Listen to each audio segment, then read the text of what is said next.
Boa noite, pessoal. Aguardando aqui a chegada de todo mundo, do nosso convidado também.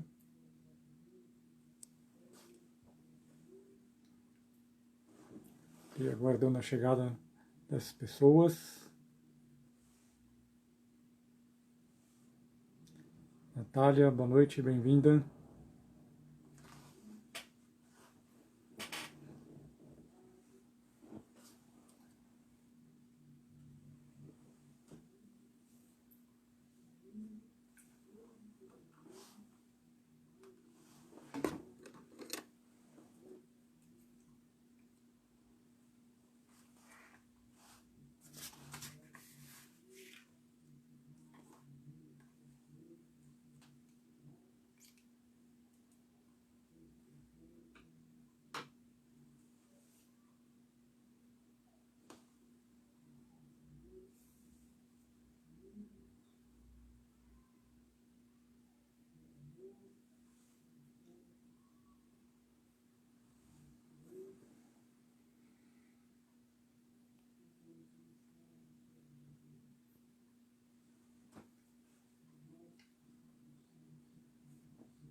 Aguardando aqui o pessoal chegar.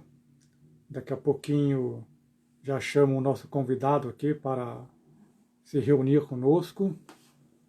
Já está aqui, então vou aguardar mais um pouquinho as pessoas chegarem. E aí já farei o convite informal para adentrar aqui o nosso recinto, que o formal já foi feito do convite. Então dá boa noite às pessoas aqui, a Tatiana, a Andressa, o próprio Sidney, a Rê Mendes. Então eu vou dar só mais alguns minutinhos, como eu sempre faço, para as pessoas chegarem, irem se aconchegando, terminarem de finalizar os seus serviços, seus trabalhos, poderem aí ficarem quentes. Pelo menos aqui em São Paulo está bastante frio, para mim também, que sou friorento, se aconchegando, se preparando para uma janta, ou simplesmente se recostar aí no sofá, na cadeira, na mesa, e assistir aqui a nossa conversa. Então eu vou dar os minutinhos básicos, e aí daqui a pouco eu já convido o Sidney para se reunir conosco aqui, tá bom? Então vou dar só mais alguns minutinhos, 2, 3 minutos e pronto. Só me confirmem se aqui da minha parte o som e o vídeo estão bons. Se puderem me confirmar, estão me ouvindo bem, sem problemas.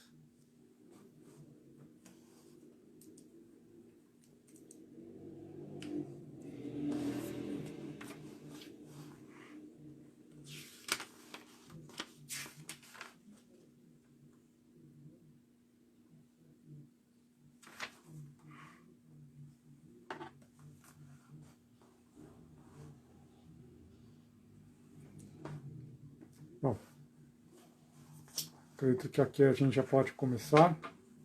Eu então vou ter o prazer de convidar o Sidney, que é bibliotecário, escritor e produtor de conteúdos informacionais digitais e também companheiro de leitura aí, já participou de construção e organização de bibliotecas, ele poderá contar mais aí da experiência dele, e aí a gente vai poder conversar aqui sobre o hábito de leitura. Então, para quem está chegando aí, meu muito bem, boa noite, bem-vindos e bem-vindas. Vou chamar aqui, Tatiana, obrigado pela confirmação. Vou aqui chamar o Sidney para se reunir a nós.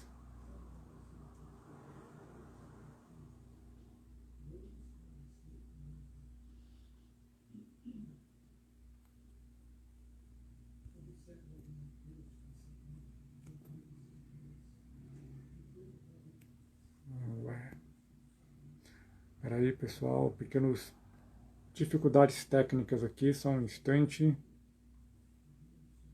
Agora sim.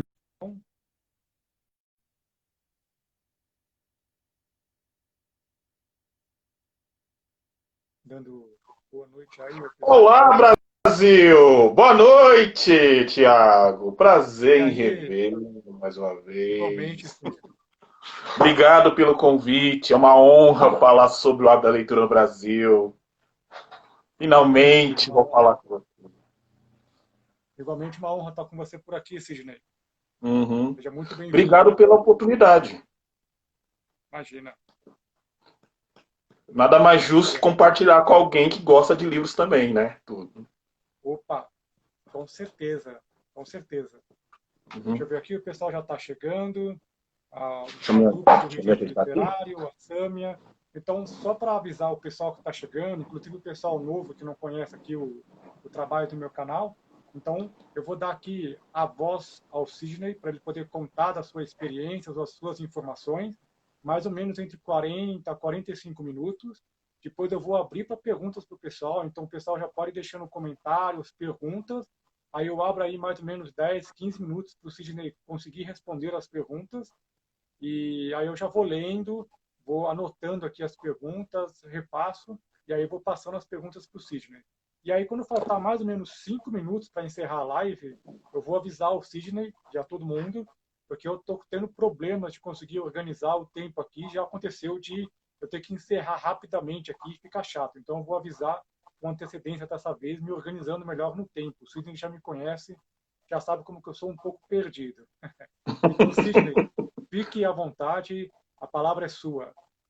Bom, primeiramente, boa noite aos espectadores do Thiago Prada. É um prazer conversar com vocês. O Thiago já me conhece há muito tempo. Fomos parceiros de clube de livro. O primeiro clube de livro que eu participei na vida, o Traçando o Livro, né? Eu participei, saí porque teve uns problemas internos tal, mas a vida segue, a amizade preserva. Bom, vou me apresentar. O meu nome é Sidney Rodrigues de Andrade. Eu sou bibliotecário formado pela FESP, FABS. É a mesma instituição que o Thiago estudou. O Thiago fez sociologia, eu fiz biblioteconomia. A gente não se encontrou, só se encontrou fora da faculdade, né? A FESP é Fundação Escola Sociologia e Política. FABC, Faculdade de Biblioteconomia e Ciência de Informação. Eu escrevo em 3 sites. O blog no Teoria Científica, FABC FESP, eu tenho uma coluna chamada Admiráveis Bibliotecas Comunitárias, o senso crítico dos líderes comunitários. Essa coluna eu corro atrás de biblioteca comunitária aqui na cidade de São Paulo. Eu sou especialista nisso. Vai fazer 6 anos que eu escrevo sobre biblioteca comunitária. Escrevo no site Sala Secreta 3S. O que é esse site? É um site rap brasileiro independente. O idealizador Elias Santos, um grande amigo meu, ele me convidou para ser colunista. Eu escrevo sobre cultura afro-brasileira e diversidade cultural humana. Comecei o ano passado como colunista. Eu estou adorando escrever, falar com o pessoal da periferia de todo o Brasil. Maravilhoso. Escrevo no site Bibliofink, que a idealizadora é a Lígia Canelas, da Unify, que a mantenedora é a PUC. Lá eu escrevo a coluna Sapiência Literária, uma percepção do diálogo dos livros. O que é essa coluna? São os livros que eu já li, ou estou lendo, escrevo uma resenha, sem spoilers, e correlaciono o assunto que o livro está falando. Sou administrador das páginas do Facebook, Atividades Complementares, FABC FESP Oficial. Eu sou responsável pela educação continuada de todos os bibliotecários, de todos os arquivistas, museólogos do Brasil. Essa página eu divulgo eventos, cursos relacionados à educação continuada. Tá? Vai fazer 8 anos que eu faço isso. Eu criei essa página na FESP. E hoje é referência no Brasil. Sou administrador com muito orgulho da página também, Biblioteconomia FESP, só que eu lá compartilho informações relacionadas à biblioteconomia e ciência de informação. Eu administro sozinho 3.000 pessoas, eles me adoram, eles adoram as informações que compartilho. E a última página do Facebook, com muito orgulho, eu sou co-administrador da Rede de Pesquisadores, Autoria, Literatura Negra Afro-Brasileira. O idealizador Rafael Brasileirozinho, que fez sociologia na FESP. Você conhece o Rafael Brasileirozinho, ou Thiago? Já ouviu falar dele? Eu conheço, eu conheço. Então, ele criou a página, eu sou co-administrador. Nessa página, eu divulgo os livros relacionados à cultura negra afro-brasileira. O Rafael divulga eventos. Eu não sei se você sabe, ele está fazendo o doutorado dele da Maria Firmina dos Reis, que é a primeira escritora negra afro-brasileira que escreveu o primeiro romance no Brasil, do Maranhão. Sim. E E, para finalizar, eu trabalho no Grupo Universitário do Brasil, da Faculdade Centro Paulistano de Interlagos, aqui perto da minha casa. Vou parar por aqui porque eu faço muita coisa. Vocês não têm noção do que eu faço. Realmente, muita atividade, hein? Já estou Oh, cansado, já fiquei cansado já de tanta atividade já. Você não cansa não, né? Você está sempre com a não, eu energia lá adoro em o que eu cima, né? faço. Eu adoro. Bom, como é que eu vou formar meu discurso? Como eu combinei com o Tiago, eu vou formar em 3 partes. Primeiro, eu vou falar os dados estatísticos sobre o hábito da leitura no Brasil. É importante vocês prestarem atenção nessas informações. Vou falar a origem, como ser um leitor. Qual é a origem? Isso é importante vocês também prestar atenção. E vou falar da importância das bibliotecas. Se der tempo, eu vou compartilhar 5 dicas de livros e filmes sobre o hábito da leitura. Tá? Vamos começar. O dados estatísticos que eu vou apresentar aqui é baseado na pesquisa Retrato da Leitura, que foi idealizada pela Câmara Brasileira de Livro. A Câmara Brasileira de Livro, atualmente, é responsável pela ficha catalográfica dos livros. Anteriormente, quem ficava responsável era a Fundação Biblioteca Nacional no Rio de Janeiro. Não preciso nem falar quem fez essa alteração, né? Você já sabe quem foi. Voltando aqui ao raciocínio. Os dados estatísticos que eu vou apresentar é baseado no retrato de leitura. A Câmara Brasileira de Livro é responsável pela Bienal Internacional do Livro em São Paulo. Este ano não teremos Bienal. A Bienal foi adiada para 2021. A própria Câmara comunicou no Facebook, no Instagram, que ia adiar a Bienal. A pesquisa foi realizada em 2008. Começou em tudo em 2008. Como é que é feito? Quando acaba a Bienal, os colaboradores vão nos municípios principais do Brasil, fazem uma pesquisa para saber como é que é a característica do leitor brasileiro. O que ele lê, o que ele gosta. É colhida essa pesquisa, é feito um seminário e é divulgado num livro que é aberto para a população. Qualquer um pode ter acesso a essas pesquisas. Se você tiver dúvida, vá no site institutoprolivro.com.br. Lá está todas as edições, desde 2008 até hoje. A edição desse ano é focada na biblioteca escolar. Por quê? No dia 25 de maio desse ano, completou 10 anos da Lei 12.244/2010. O que é essa lei? É a universalização das bibliotecas escolares nos espaços públicos e privados. Ou seja, tem que ter um bibliotecário atuando em uma biblioteca. Os conselhos regional de biblioteconomia, mais o Conselho Federal de Biblioteconomia, fizeram uma campanha no Twitter, popularizando essa lei para a sociedade civil conhecer. Então fizeram um tuitaço e divulgaram a lei nas mídias sociais. Tá? Voltando ao raciocínio. Os dados estatísticos que eu vou apresentar foi republicação do jornal Folha de São Paulo em 2018. Esses números, a Folha de São Paulo pegou no retrato da leitura e publicou no jornal desse ano. Tá certo? Vamos começar. Segundo o jornal Folha de São Paulo, que republicou a pesquisa Retrato da Leitura, 44% da população brasileira nunca leu nenhum livro na vida. Se a gente transformar os números brutos, segundo o IBGE, o Brasil é formado por 210 milhões de pessoas. Ou seja, 108 milhões de pessoas nunca leu nenhum livro na vida.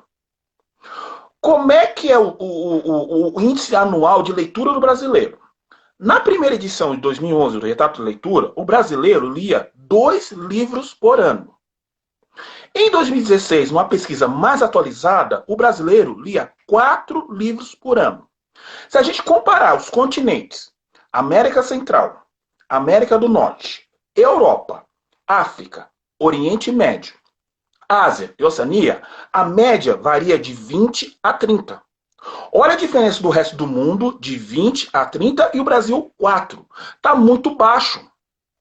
Agora eu vou apresentar para vocês quais são os estilos literários que o brasileiro gosta. O brasileiro gosta de 10 estilos. Eu vou citar 3 mais 1. Tá? Não dá para falar todos porque não dá tempo, porque eu tinha que explicar cada tópico, tá bom? O primeiro estilo literário que o brasileiro gosta de ler é a Bíblia. O segundo são livros religiosos. Em terceiro lugar, são livros de romance. Em último lugar, que eu, Thiago, adoro, poesia. Vou repetir. Em primeiro lugar, a Bíblia. Em segundo lugar, religiosos. Em terceiro, romance. Em último lugar, poesia. O brasileiro não tem um hábito de ler poesia. Ele não gosta. Tá? Agora vocês vão saber qual é a característica do leitor brasileiro. Ele é dividido em 3 partes. Primeiro, o não leitor, que significa que nunca leu nenhum livro na vida. O meio leitor, que significa ele lê o livro até metade e não volta mais. E o leitor completo. Vamos dar um exemplo. Tiago, eu vou falar uma coisa aqui, não se sente ofendido, tá bom? Vou usar ele como exemplo. Eu e o Tiago, vou começar comigo e o Tiago. Eu, em um ano, eu leio, em média, 120 livros. Só esse ano, já li 88 livros. O que eu estou dizendo com isso? Leitores completos, que nem eu e Tiago, somos a minoria. Está entre 10% e 20% da população. Não é todo mundo que é leitor completo. O Brasil, hoje, está entre não leitor e meio leitor. Vocês entenderam muito bem? Aí o pessoal fala assim, Sidney, eu não confio nesses dados estatísticos, tem viés ideológico. Legal, agora eu vou apresentar um dado mais atual e mais contemporâneo que está falando agora, nesse exato momento. Não sei se você sabe, um tema que eu gosto de falar, de estudar, 3. Reforma política, reforma tributária e reforma agrária. São as 3 reformas mais importantes para o Brasil decolar como uma nação. Eu comprei um livro chamado, esse aqui, ó. Reforma Política, de Murilo de Aragão. Na página 88, o próprio Murilo, ele pesquisou as palavras dele. Na página 88, o Murilo fez a seguinte análise. Segundo o IBGE, os estados Pará, Pernambuco, São Paulo, Rio Grande do Sul, Distrito Federal, numa estimativa de 5 mil pessoas na faixa etária de 10 aos 64 anos, a prática do hábito de leitura só gasta 6 minutos. Enquanto os afazeres de assistir televisão, acessar a internet e fazer outras tarefas, o brasileiro gasta 2 horas e 35 minutos. O que eu estou querendo dizer com isso? O brasileiro não gasta nem 1 hora de hábito de leitura. Enquanto acessar a internet, assistir televisão, ele gasta, em média, 2 horas e 35 minutos a 3 horas. Quer ver um exemplo? A Índia. O indiano, em média, em hábito de leitura, ele gasta 10 horas por dia em hábito de leitura. E o Brasil gasta 6 minutos. Olha a diferença da Índia e o Brasil. Estão entendendo o que eu estou querendo dizer para vocês? Isso é um dado atual. Eu não estou inventando. Os pesquisadores pesquisam, analisam e apresentam os dados. Mais uma informação. Na última edição atual do Retrato da Leitura, o índice de não leitor aumentou para 83%. 83%. Para concluir esses dados estatísticos, vocês querem mais prova? Quer ver? Agora eu vou colocar mais a cereja do bolo. Quando acabar essa live aqui, vocês vão na internet. tab.ual. Título da matéria. Sobra tempo, vírgula, a falta de concentração. Por que é tão difícil ler na pandemia? Vou repetir. Quando acabar essa live, vocês vão procurar esse site e essa reportagem. Essa reportagem saiu no final de maio desse ano. É atual. Vocês vão fazer o seguinte processo. tab.ual, título da reportagem. Sobra tempo, vírgula, a falta de concentração. Por que é tão difícil ler na pandemia? Lê essa matéria e vocês vão ficar surpresos como é que é o hábito da leitura nesse período de isolamento. Tiago, fechei os dados estatísticos, agora eu vou entrar na origem. Essa é a parte mais importante, tem que prestar atenção. Vamos lá. Como se tornar um leitor? Eu fiz foi a 4ª live que eu fiz, foi a 4ª. Eu fiz com a escritora Jeane Cruz, da Bahia, no interior. Amor de pessoa. Ela é professora, ela é contadora de história e escritora. Está comprovado, quando a mulher está grávida, gestante, o que ela fazia? Ela confirmou essa tese e eu acertei na mosca. Quando a mulher já é grávida, a primeira habilidade do bebê recém-nascido é a audição. Por que eu estou dizendo isso? A Jeane, quando estava grávida do 3º filho dela, ela contava histórias. Pegava o livro, falava em voz alta, narrava, colocava música. Esse é o primeiro ato de hábito da leitura que você vai ensinar para o seu bebê dentro da barriga da sua esposa. O bebê, nos primeiros anos de vida, ele é auditivo. Ele vai escutar a sua voz, tanto do pai como da mãe. Esse é o primeiro ato de leitura. Os seres humanos, no início das civilizações, eles eram contadores de histórias para sobreviver. Isso é a cultura indígena e africana. Humberto Eco falava o seguinte: para sobreviver, o ser humano precisa contar história. Esse é o segredo. Não tem mágica, coisa. É coisa simples, qualquer um pode fazer. Quando o bebê for nascer, eu vou dar 4 dicas de livros para você criar o hábito de leitura no bebê. Ele nasceu bebê. Lembrando, o bebê tem 2 habilidades: as mãos e os olhos. Só isso. Você não vai entregar um livro imediatamente. Vamos lá. O primeiro livro que você vai entregar para o bebê é o livro de banho. O que é esse livro de banho? É um livro de plástico que tem figurinha, só figura. É que nem um livro assim, ó. E vai folhando. Por quê? O bebê vai ter contato com o livro. Contato. Ele precisa ter contato desde pequenininho com o livro. Tá? Quando ele se familiarizar, você vai entregar outro livro, que é o livro de pelúcia. O que é esse livro de pelúcia? É um livro de pano. Desculpa, livro de pano, que é de pelúcia e pano. Tá? Então o que é? Ele é fofinho, cheirosinho, ele toca. Por que eu estou dizendo isso? Os pais é a primeira referência de porta de entrada ao hábito da leitura. Quando os pais, tá, é a primeira referência, está comprovado cientificamente, a primeira referência que a criança, o bebê, tem incentivo à leitura são os pais. Tá? Aí você está se perguntando: Sidney, quem foi que criou o seu hábito da leitura? Vou explicar para vocês. No meu caso, foi o meu pai. Eu vou mostrar para vocês em primeira mão, espectador do Thiago Prada, a minha base. Eu tenho 3 bases. Em primeira mão, eu vou mostrar para vocês. Essa aqui é a minha primeira base. A Turma da Mônica. Tá? Vou explicar. Na década de 1980, o meu pai trabalhava na borracharia. Ele estava com a roupa suja e a mão. E na época não tinha embalagem, ele enrolou no jornal.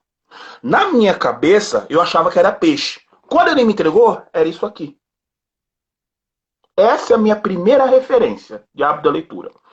Agora, eu vou mostrar a minha segunda, que é a mais importante, que eu descobri numa biblioteca escolar, uma escola perto aqui da minha casa, que é essa aqui. Maneco, Caneco, Chapéu de Funil. Por quê? Esse é o primeiro livro que eu li quando eu era criança. Esse livro, Thiago, eu levei 30 anos para localizar. Eu encontrei numa creche com criança. Eu trabalhei em creche durante 3 anos.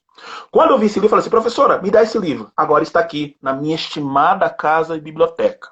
Tá? Esse é o primeiro. Agora está aqui. Tá? Esse é o terceiro. Todo mundo conhece. É um grande clássico da literatura infanto-juvenil, que é esse aqui, ó.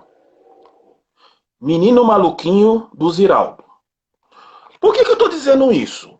Os pais é a primeira referência de incentivo ao hábito da leitura dos bebês e das crianças. Nunca fale para a criança e para o bebê: não leia esse livro. Não pode. Por quê? Se você falar isso, vai destruir o aspecto espiritual, o aspecto psicológico, social. Quando ele for um adolescente e um adulto, ele vai odiar o livro e o hábito da leitura. Você tem que incentivar constantemente, acompanhar todo o processo, devagar, nada imposto, uma coisa tranquila, natural. Continuando meu raciocínio, agora eu vou apresentar mais 2 livros para incentivar o hábito da leitura dos bebês. Os pais estão se perguntando: Sidney, eu não tenho dinheiro para comprar o livro de banho, o livro de pano, de plástico, de pelúcia, desculpa. Pelúcia. Aí tem uma técnica que eu vou ensinar para vocês. Sabe folha de reciclagem? Folha de papel que vocês jogam fora? O que vocês vão fazer é o seguinte: vai pegar uma folha como essa, uma folha, vai fazer entre 10, 12 páginas, corta aqui, pega um desenho, imprime, isso se chama livro reciclagem. Esse livro, o bebê, a criança pode rasgar, pode danificar, desde que ele tenha contato com o livro. É assim que começa.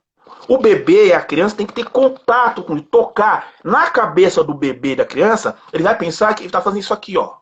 Ele é leitor. Ele vai imaginar que é escritor. Ele vai ser um adulto igual a você. É isso. É simples. Não tem segredo. Tá? Aí tem outro livro que eu vou recomendar, que é muito bom para melhorar a coordenação motora da criança e do bebê. Livro brinquedo. O que é livro brinquedo? Tem rodinha, tem passarinho, tem desenho, pode rabiscar. É um livro brinquedo. Então você tem 4 livros, que é o livro de banho, o livro de pano, de pelúcia, o livro reciclagem, que você pode criar, entregar para a criança, ela pode danificar, e o livro brinquedo. É assim que começa. Mais um detalhe também.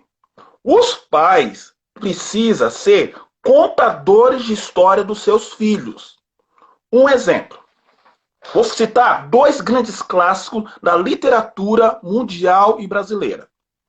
A Fantástica Fábrica de Chocolate e Serões, da Dona Benta. O que está dizendo os 2 livros? É contação de história que você entra no mundo da criança. Vocês, pais, têm que entrar no mundo da criança. E fazer parte daquele universo lúdico, sonhador, histórico. É os pais que têm que entrar. Tem que voltar a ser criança novamente. É a criança que vai dizer se quer ler ou não. Esse é o segredo. Um exemplo. Você tem um filho, põe ele para dormir, ele pede, pai, conta uma história. É aquilo. Não tem segredo. Porque ele vai criando uma narrativa, uma linguagem, e ele vai pegar o gosto. Pai, me dá um livro. É natural, não é nada forçado. No meu caso, eu adquiri sozinho. Eu não tive acompanhamento dos meus pais. Porque meus pais trabalhavam. Eu sempre gostei de ler. Eu sempre tive contato com o gibi da Turma da Mônica, com o Maneco, Caneco, Chapéu de Funil e o Menino Maluquinho. Porque o meu pai me deu e eu fui buscando conforme o tempo. Entenderam direitinho? Uma dica importante no Facebook. Uma fonte de informação muito boa. Vocês vão no Facebook lá, digitar Sistema Estadual de Bibliotecas Públicas de São Paulo, projeto Lê no Ninho. O que é isso? Contação de história para os bebês. A partir desse domingo, 11 da manhã, vai estrear novos vídeos ensinando como fazer o hábito da leitura nos bebês.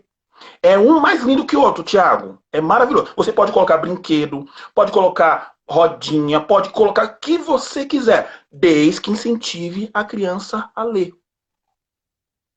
Tá? Continuando meu raciocínio, agora eu vou falar o meu processo. Como é que me construí como um leitor? Primeiro, antes de tudo, eu fui um leitor, cidadão e bibliotecário. Tá? Agora eu vou contar para vocês esse processo. Tiago, quando tinha 10 anos de idade, eu cheguei na minha mãe e falei assim, mãe, me dá um guia de rua. Minha mãe estranhou, o quê? Guia de rua? Sim, eu quero um guia de rua. Aí minha mãe foi lá e comprou. Aí o pessoal me pergunta assim, Sidney, como é que você consegue ter essa excelente memória? Vou mostrar para vocês, em primeira mão, o meu livro de referência. Peraí, deixa eu guardar aqui.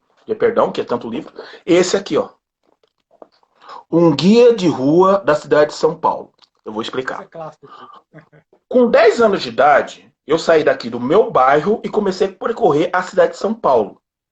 O cérebro de um não leitor analfabeto, a memória não está ativa.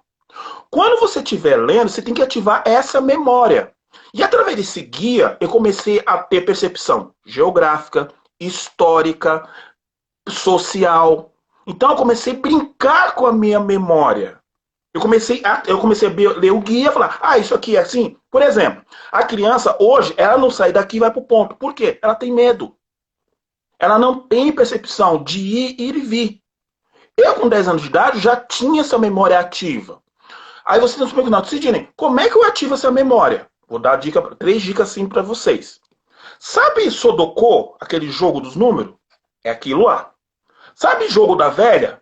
Mesma coisa. Sabe palavra cruzada? Mesma coisa. Se você fazer esses 3 jogos, você ativa essa memória. No meu caso, eu consigo memorizar grande quantidade de informação. Por quê? Desde pequenininho, eu sempre brinquei com a minha memória. É assim que eu consigo memorizar tantas informações. E mais um detalhe, eu tenho uma habilidade que só os bibliotecários dominam, que é a leitura técnica. O que é a leitura técnica? É ler o livro aqui, a ficha catalográfica e essa parte aqui. Através dessa leitura, eu já sei que o conteúdo está falando para mim, sem abrir o livro. Um exemplo, normalização. Se o trabalho não tiver normalizado, eu não consigo localizar. É um padrão nosso. Eu já sei o que o livro está falando para mim. Eu consigo extrair a essência sem abrir o livro. Para você dominar essa técnica, você tem que fazer o curso de biblioteconomia. Então, juntei a memória e a leitura técnica. Eu já sei o que o conteúdo do livro está falando. Através desse livro aqui, ó. A minha memória é ativa.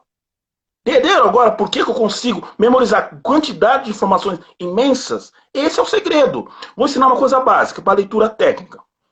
Quando você pegar um livro, nunca leia pela capa. O que você vai fazer? Você vai abrir aqui, essa parte aqui. Aí você vai olhar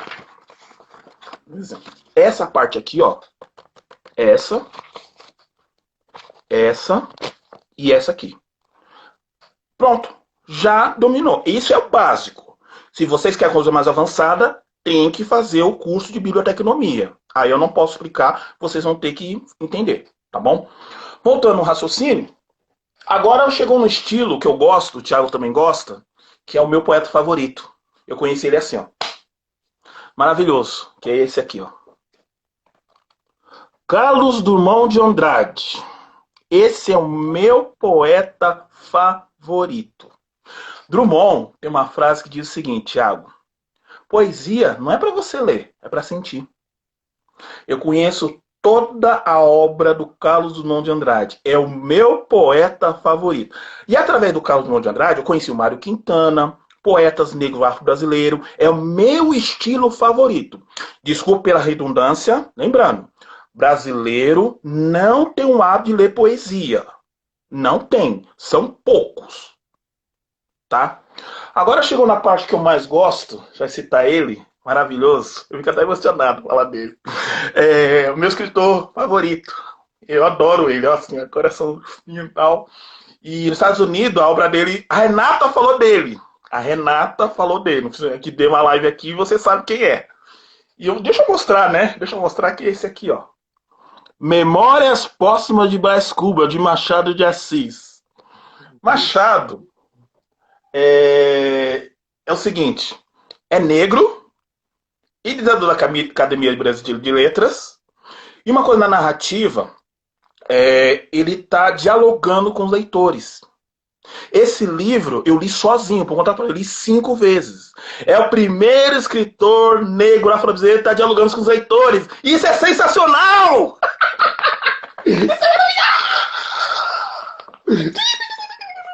Isso aqui é maravilhoso, gente. Vocês nem têm noção. Isso aqui é maravilhoso. Ai, meu Deus, eu adoro Machado, adoro. Olha como eu tô. Tô feliz pra caramba, tudo. Olha, de volta pra terra, volta. Vamos lá, voltando aqui. Volta aqui. O que acontece? Vamos lá. Você nem imagina. Tudo é maravilhoso, Machado. O que acontece? Uma pergunta que o pessoal quer saber. Como é que eu começo a ler os grandes clássicos? Vou dar umas dicas para vocês. Eu li 5 vezes esse livro. Quando eu pegar um grande clássico, nunca leia o livro cru. Por quê, Sidney? Porque você não está acostumado com a narrativa. Eu vou dar 3 dicas importantes e uma dica de filme que vocês podem acessar no YouTube. Vamos lá. Primeira coisa, pesquise a biografia do autor. Quem foi Machado de Assis? Isso é uma pergunta crucial. Segundo, analise o contexto dessa obra. Por que essa obra foi escrita no Brasil no século XIX? E terceira pergunta crucial.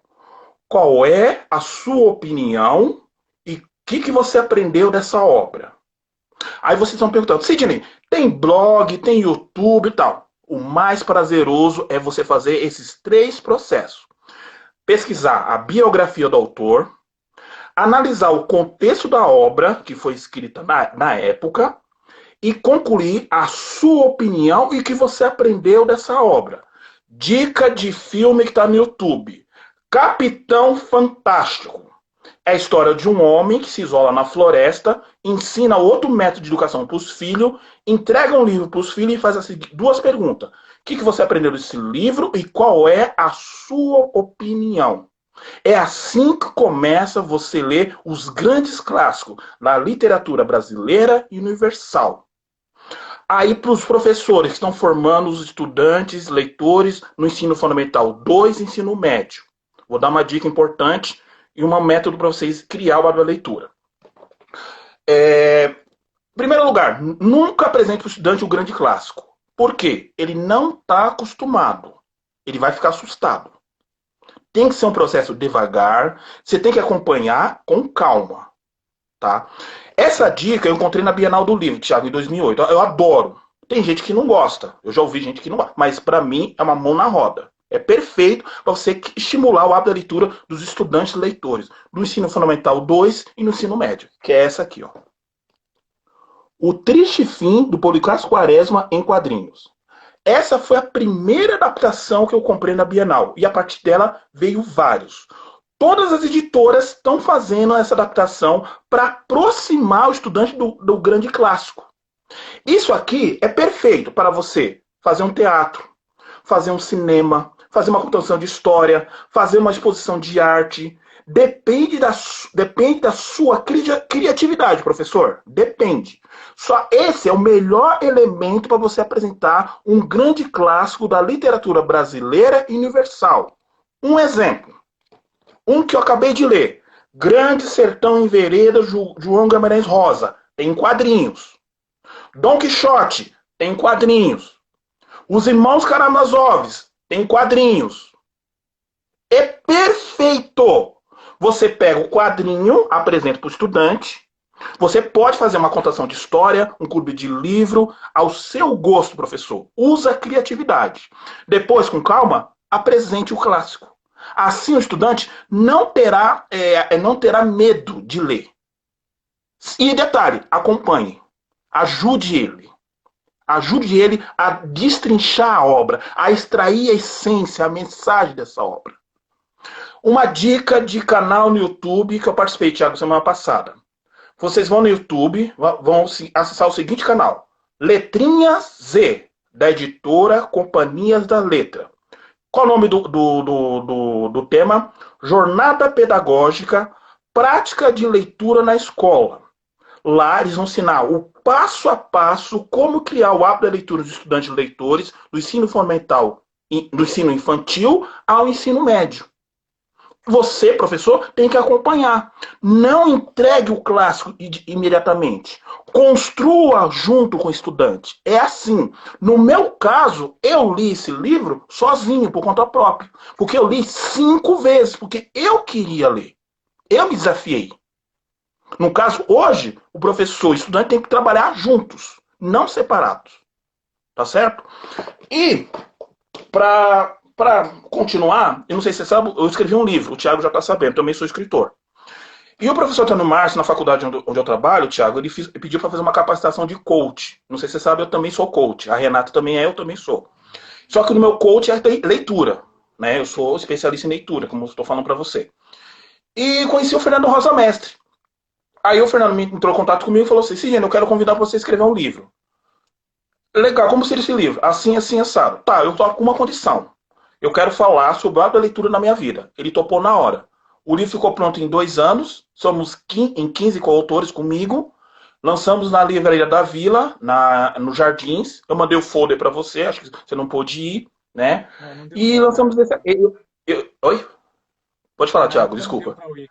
Não, tudo bem. Não deu.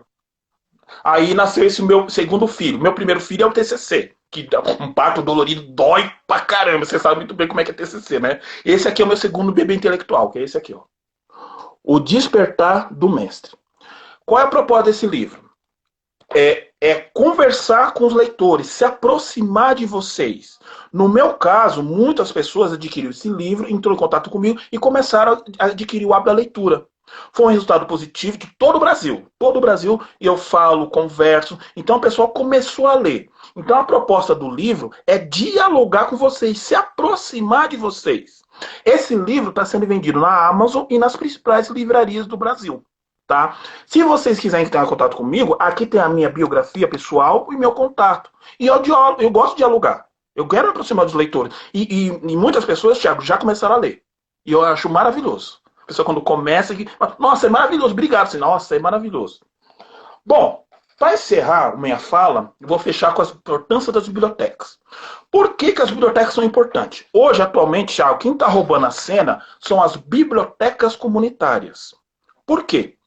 Tiago, você já viu biblioteca comunitária doar cesta básica para sua comunidade? Você já viu biblioteca comunitária ajudar a comunidade, a favela, a baixar o aplicativo do governo para baixar o auxílio emergencial? Você já viu biblioteca comunitária doar, emprestar roupa de festa? E se eu falar para você que existe biblioteca aqui em São Paulo que faz isso? Qual é a função da biblioteca?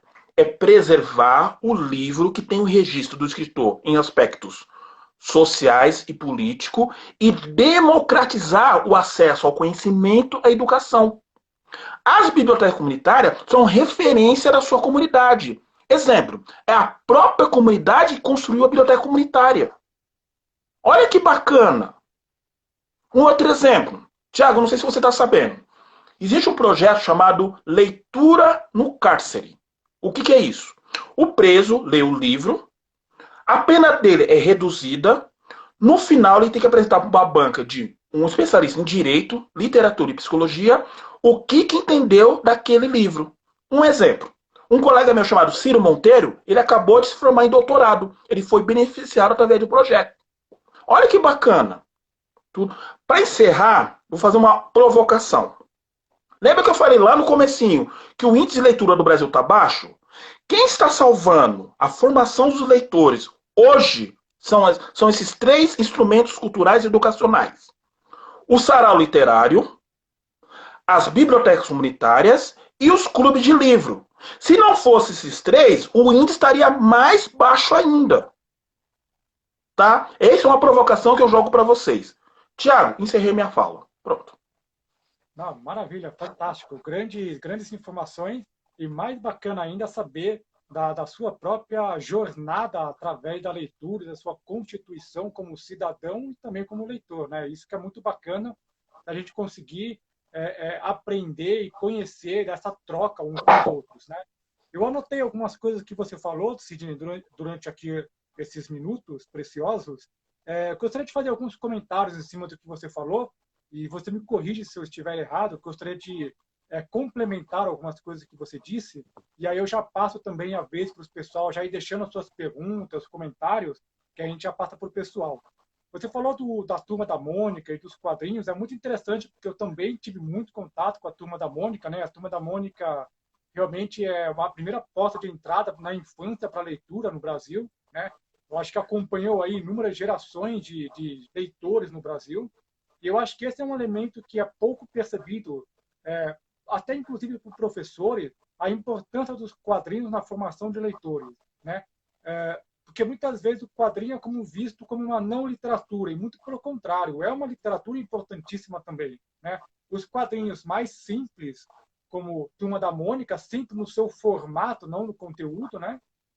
Mas dos quadrinhos como Turma da Mônica, até você chegar nas famosas HQs, né? A gente tem HQ famosas, como, por exemplo, Persépolis, Maus e outras famosas, né? Então, quer dizer, os quadrinhos eles são um elemento muito importante aí para a formação e criação de leitores, né? Você falou das palavras cruzadas. Uma das minhas influências de leituras na vida, meus pais sempre também foram essa referência para mim, incentivadores de leitura, né? Eu lembro que meu pai ia nos sebos pegar livro para mim. Uma outra grande referência foi meu avô, que colecionava clássicos e também escrevia palavras cruzadas. Eu peguei o gosto por palavras cruzadas por causa do meu avô, né? E as palavras cruzadas ele têm essa grande possibilidade de oferecer o conhecimento de novas palavras, né? Então, palavras cruzadas eu realmente também recomendo muito, porque é uma forma de você conhecer outras palavras, né? Você ter contato com um vocabulário que muitas vezes não é o do seu dia a dia. Então, ele forma novas palavras, novos conhecimentos também, né? Então, palavras cruzadas eu também recomendo muito. Uma outra coisa que eu também dou de dica para começar a ler autores clássicos, você falou, achei fantástico, você falou sobre a biografia e o contexto da obra. Sensacional. Uma outra coisa que eu acho que é muito interessante também, não sei se você concorda, é a possibilidade de você começar por contos, né? Então, se o autor escreveu o conto, ao invés de você apresentar uma obra, um romance direto daquele autor, você começar por contos primeiro, né? Vamos ter assim, começar pelas beiradas e se acostumando com o estilo do autor, o seu vocabulário, a sua forma narrativa, e aí depois você pode avançar para as obras maiores, né? Então, acho que também é uma outra maneira de você começar por grandes autores, como o próprio Machado, né? O Machado ele Ô, tem... Thiago, desculpa Oi. interromper. Tem uma técnica também que a gente pode melhorar mais ainda. A biblioterapia. Porque a biblioterapia pode abarcar contos, poesia e prosa. Tá? Não está errado o seu raciocínio, está perfeito. Só que eu vou colocar mais uma ideia no seu raciocínio. Perfeito, concordo. Uhum. É. E você comentou também daquela pesquisa do retrato da leitura no Brasil, né? De como poesia está em último. Eu acho muito sintomático isso do Brasil, né? Porque, e aí você também me corrige se eu estiver errado, eu sou escritor de poesia, eu escrevo poesia, e inclusive eu estava conversando numa live com uma editora com quem eu publiquei, justamente o pouco contato que as pessoas têm com poesia e o pouco gosto em relação a elas, apesar de inúmeros poetas e poetisas que nós tivemos no Brasil, né? E aí eu acho muito interessante porque me parece que a formação no Brasil, bom, a gente já não tem incentivo à educação, nós temos a atual lei da taxação, que está sendo votado para ter a nova taxação sobre livros de 12%, então a gente não tem incentivo à educação e à cultura no Brasil, né? E, além disso, nós temos uma formação que eu diria que é uma formação extremamente técnica, né? Técnica no Uhum. sentido de a gente recebe um conteúdo que é muitas vezes voltado para o mercado e não tem nele uma reflexão crítica sobre a própria realidade, né? E sobre o mundo. Então, é uma formação técnica separadas em caixotes, né? Caixinhas. Então, matemática, português, ciências exatas, biológicas, tudo separado, né? E nesse processo se perde exatamente essa questão da poesia, que é uma questão ainda mais sensível e que não está ligado à técnica, não está ligado a uma utilidade, né? Ela está ligado à sensibilidade, ao olhar, né? À reflexão. Então, me parece que a poesia estar em último é muito sintomático da produção, ou melhor, do projeto de não educação crítica do cidadão brasileiro, né? Então, a Tiago, poesia se perde nesse processo. desculpa interromper, vou explicar para vocês essa questão. Lembra que eu falei que o sarau literário, os três instrumentos culturais são sarau literário, biblioteca comunitária e clube de livro? Lembra que eu falei? Você prestou atenção no final? A poesia, na camadas mais pobres, é mais lida. Na camadas Sim. mais ricas, diminui. Uhum. Sim, Você entendeu o concordo. raciocínio? Porque os mais pobres absorvem a poesia por causa do sarau literário. Nas camadas mais ricas, ela não é o estilo literário favorito. É como você Sim. falou, quando chega no ensino médio, a literatura é ensinada para voltar para o vestibular. Não é ensinada a você a destrinchar, a dialogar. Quem faz isso, quem corrige o erro da escola, é o clube de livro. Os clubes Uhum. de livro corrigem. Sim, sim. Você entendeu E agora o a arte na, raciocínio? É isso. e a arte na periferia, ela justamente tem esse elemento do cotidiano como forma de resistência, né? Justamente essa Isso. parte sensível, essa parte do olhar, daquilo que se sofre, se vive, experimenta, né? Acaba sendo traduzido em arte, né? Justamente longe de qualquer ideia de mercado, de qualquer ideia técnica, né? É justamente esse elemento mais vivencial e de experiência das pessoas, né? E mais um detalhe também. Quando o professor aplica a Lei 10.639, 2013, da etnia negra afro-brasileira, quando tem uma professora feminista e causa LGBT, a poesia entra. Os professores da década de 80 para frente, eles não colocam no currículo. Porque o currículo escolar ele foi atualizado e foi mudado.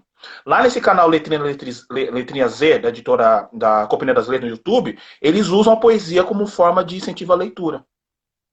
Na minha época e na sua, a gente não tinha esse trabalho. Agora que está começando. Né? Lá no dos bebês, lá que eu falei, é a base. Ali está a origem. O Brasil não tem essa origem. Agora que está começando. Mais um detalhe que eu não falei. Segundo uma instituição econômica, o Brasil, para ser uma sociedade leitora completa, vai levar 40 anos. Nem eu, nem você, ninguém que está assistindo essa live vai ver isso. Por quê? A mentalidade do Brasil é escravocrata, autoritária e alienante. É exatamente o que eu coloquei, né? Eu coloquei hoje no meu Facebook aquela famosa sentença, aquela famosa frase do Darcy Ribeiro, que, como eu coloquei, sempre repetir e tão atual, né? A crise da educação no Brasil não é uma crise, é um projeto, né? Uhum. Vamos ver Por que alguns você, comentários você tem uma ideia? Eu fiz só com a sua live 17 em 4 meses. Todo mundo gostou. Todo mundo gostou, todo mundo me aplaudiu. Semana que vem, ó, pra você ter uma ideia, eu vou fazer em Portugal. Os portugueses querem. Semana passada eu fiz na Cabo Verde, África.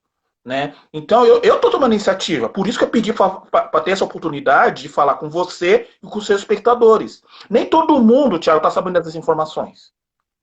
Ó, outra coisa também, uma provocação. Os especialistas em leitura, eles não vão falar a origem, que é os bebês, e a técnica. Se você me permitir, eu gostaria de compartilhar a técnica.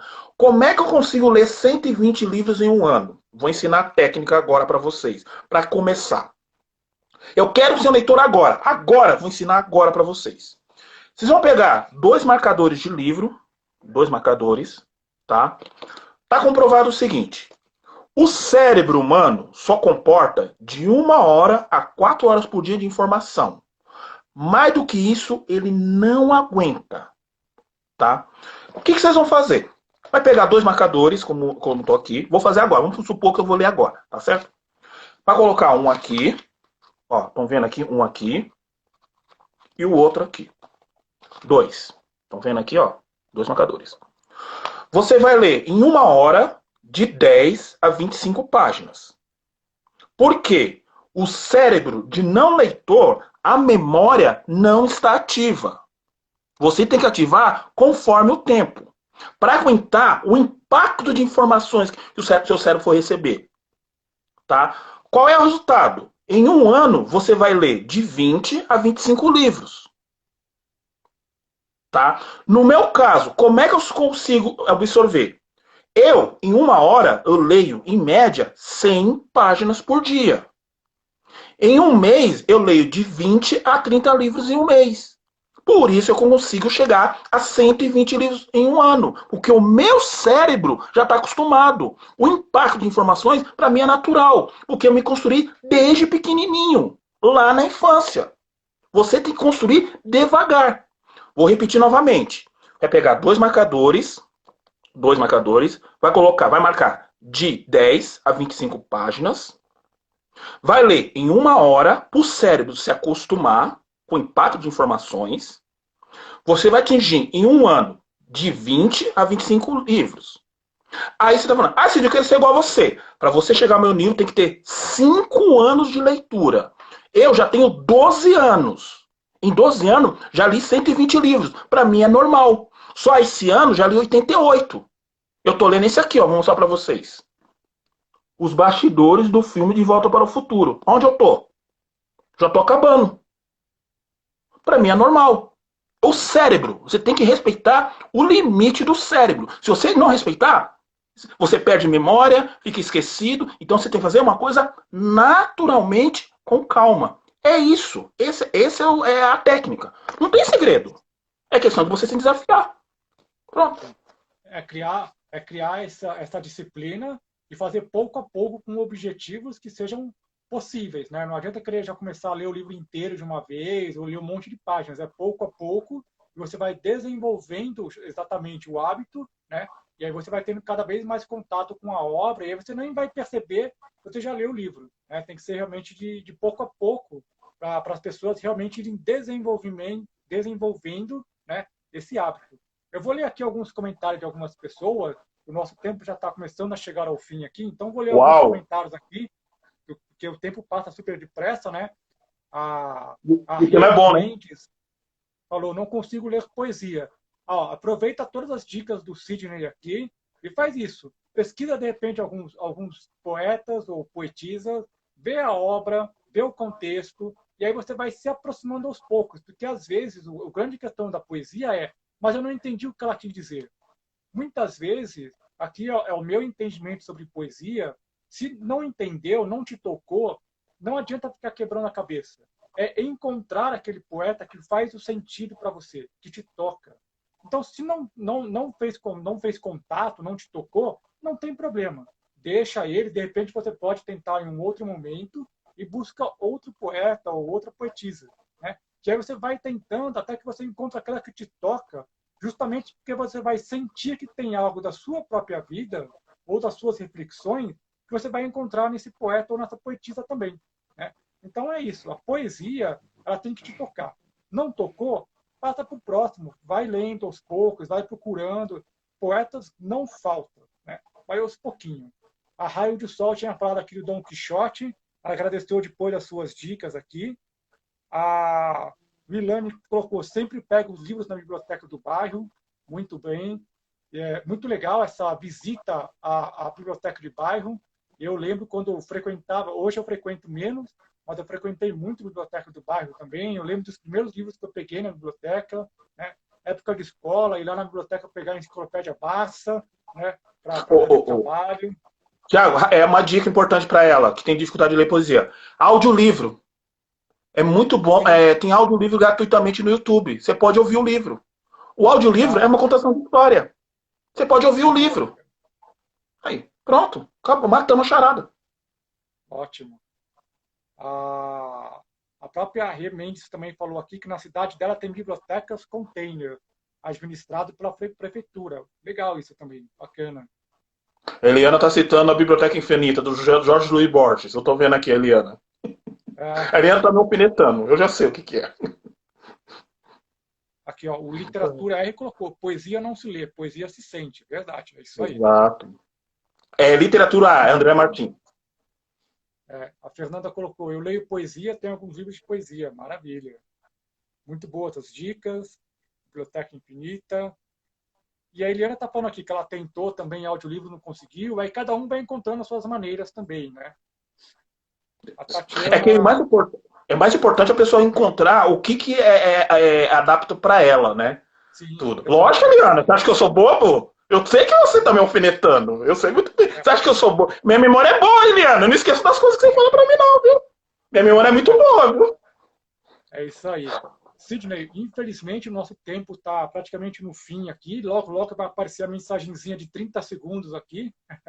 Então, Sidney, eu quero te agradecer mais uma Eu vez por agradeço. você estar aqui comigo, pelas suas informações, pela sua troca aqui de experiência também. Isso é muito bacana, fico muito feliz. Espero aí que no futuro a gente possa se reunir mais uma vez aqui para a gente trocar aqui sobre esse mundo maravilhoso que é o mundo da literatura e da leitura. Eu agradeço mais uma Eu, vez, viu, eu, Sidney? eu pretendo voltar com você, porque a gente tem que debater sobre como essa questão da poesia, né? Por que, que o leitor brasileiro não lê poesia? Por que, que o índice está tão baixo? Né? Falar essa questão do estilo literário. A parte que a gente precisa voltar aqui, Thiago, como incentivar a leitura dos jovens. Isso a gente tem que debater. A gente tem, o foco maior são os jovens, porque decai. Quando o jovem ele começa, quando ele entra na escola, decai. E a gente precisa debater. A questão das taxas de livros, né? A gente precisa debater. Vou falar para você o que eu pesquisei, o que eu achei. Mas obrigado. Eu acho que valeu. Obrigado pela oportunidade de expor. Muito obrigado. Tá? E pretendo fazer mais lives sobre a leitura. Né? Vou fazer mais 4, 5 até o final do ano. Tá? E obrigado por dar esse espaço. Maravilha. Obrigado mesmo. Obrigado. 5 segundinhos, então, vamos dar o abraço aqui para todo mundo virtual.